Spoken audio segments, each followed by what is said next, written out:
Okay, ngayon turuan ko kayo paano gumawa ng mga usong trend ngayon.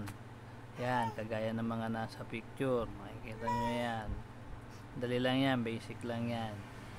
Tuturo ko sa inyo kasi madami na rin nagtatanong nito kung paano daw ginagawa ko.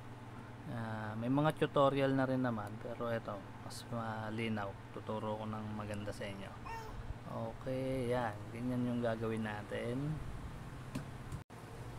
Yan yung mga sample natin. Yan, yung mga ginawa natin kanina lang. Okay. Ito, punta ka lang ng Google Chrome. Search mo lang tong sinesearch ko. Yan. Tapos click mo lang yung sa pinakauna. Yan. Yan, click mo lang yan. Tapos yan, makikita nyo dyan merong parang blank na space dyan. Meron tayong ilalagay dyan. May ilalagay ko yan sa comment section. Copy paste nyo na lang. Tapos mag-upload lang tayo dito ng picture. Kahit anong picture, lagay nyo lang dyan. Yan, upload nyo lang. Yan, pili lang tayo sa ating gallery or dyan sa mga photos natin dyan. Hindi ko na pinindot yung gallery kasi dito rin naman madali rin naman mahanap ng picture.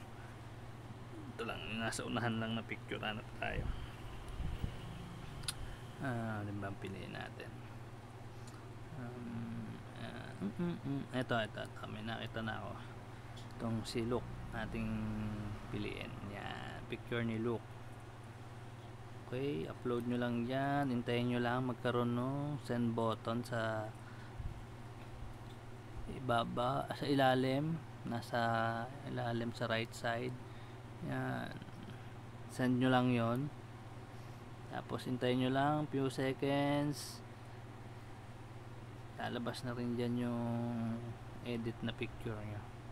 Mabilis lang yan. Yun, ayun na, malapit na, konting hintayin na lang. Ayan na, okay. Mayroon niyang download button sa upper right corner, or pwede nyo rin i-click yung picture mismo. Ayan, makikita nyo yan dyan sa pinakataas. Yun, tapos pwede nyo rin andun din sa pinaka upper right din, download button nya. Yun, download nyo lang. Tapos yung ma-download, okay na, nasa gallery nyo na yun. May copy na kayo ng inyong AI. Okay, ito yung picture ni Luke. Alright, thank you. Oops, baka mag-send pa kayo ng star ha. Thank you.